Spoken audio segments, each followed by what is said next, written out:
but I kind of want to get your take on that perspective. Well, I agree with you. You know, there's certain things that you see, and you're like, don't think I've ever seen that before, right? But it's almost like celebrities when they say, well, somebody was an overnight success. Well, you didn't know about them yesterday, but that doesn't mean they haven't spent the last 15 years, Right. trying to expand their catalog and get in front of producers and all sorts of things. So I don't think that people really understand the power of a pipeline. Hmm. I don't know that a woman would get to be 35 and decide, you know what, I don't think I can ever be a CEO. Yeah. For example, if you look at the STEM field, the science, technology, engineering, and math, studies are showing that young girls as young as third grade are making the decision, even though on aptitude tests they're doing as well, if not better, than the male classmates, but they're deciding that STEM fields are not for them. Hmm. That's when the decision starts. And so there's so many programs out now that encourage young girls and that are specifically designed for young girls to see themselves as a scientist, or see themselves as a biologist, a marine biologist, whatever. And these programs are really important because whether or not it's intentional, what you'll find is that pipeline to STEM fields just shrinks and shrinks and shrinks more and more. So when you get to, say, undergraduate school, for example, you don't have as many women going in to undergrad in STEM fields. And as you matriculate sophomore, junior, senior year, that pool shrinks even more. Um, I think it's going to be difficult to pipeline any group if it's not intentional because, as you know, we all as humans have a tendency to be attracted to people who are like us. Right. I'm no different. Just to have this built in affinity to people who, at least we think, people on the surface are like us. And as long as that's a real trait, I think the danger is we may always have a male in a white male dominated society because that's who has been dominating, and that is that group will reach down and start a pipeline Okay. in Yeah. middle school or high school, and so expectations, I want to say self-efficacy, right? And so expectations play a huge role in what we ultimately become. Okay.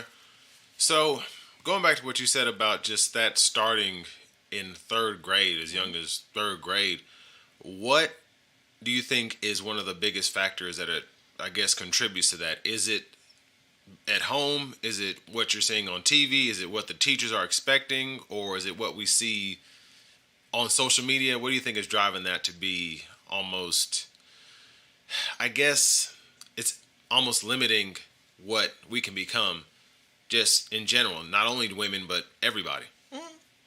Um, well, I can tell you what the studies basically have shown, and then I can tell you my personal experience working in that area. Okay. Um, so, the studies, for example, you mentioned, does it start in the home?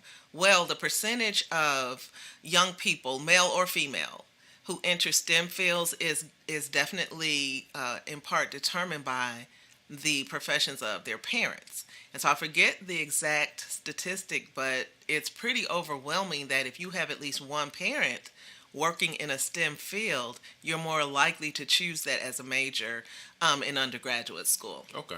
But I think it's kind of, you see a lot of celebrity families, and the offspring of the celebrities decide to go into music if it's a musician, or acting if it's an actor. Hmm. I don't think there's anything necessarily unusual about that because, let's face it, if your parents are your first teachers, and if that is really their universe, that's where they spend most of their time, that's where their network is.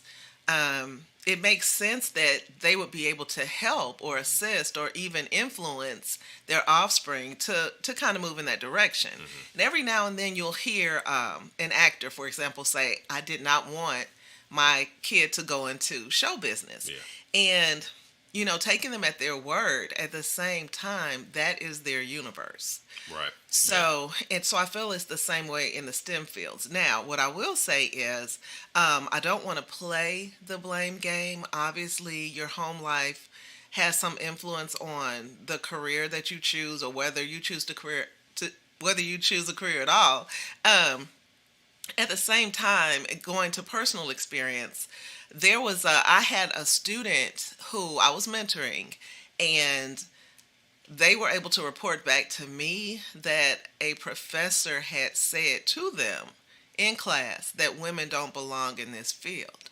Now, depending on how strong, your core is already, maybe that will just roll off your back. But maybe you're going to take at least a little bit of that to heart. And I mean, this student was knocking it out of the park. She had a high dollar internship with Nissan. Like, she was really, really killing it. She had a straight A average. But for a professor to say something like that, right? And this wasn't a one-on-one counseling Yeah. meeting. So everybody in that class heard that. So the men in that class heard that. And if they were in a position to be influenced, now what you're doing is passing down bias through generations. And for what? So once you have a bias and you're not aware of it, you really don't know what damage you could be doing, because you're not aware. So you're saying things and you're moving in ways that really could be like icing certain communities out, but you don't even know you're doing it. So, what can we necessarily do? I guess, obviously, one of the reasons I like having this platform is because I feel like a lot of communities that don't have a lot of influence, especially in America, I feel like this is a place where you can go and maybe listen to some perspectives that you don't hear out in the open, that's trending, this, that, and the other. So, what can we do, I guess, as an audience to better that situation, not only for women, but for really everybody to be more inclusive in STEM fields?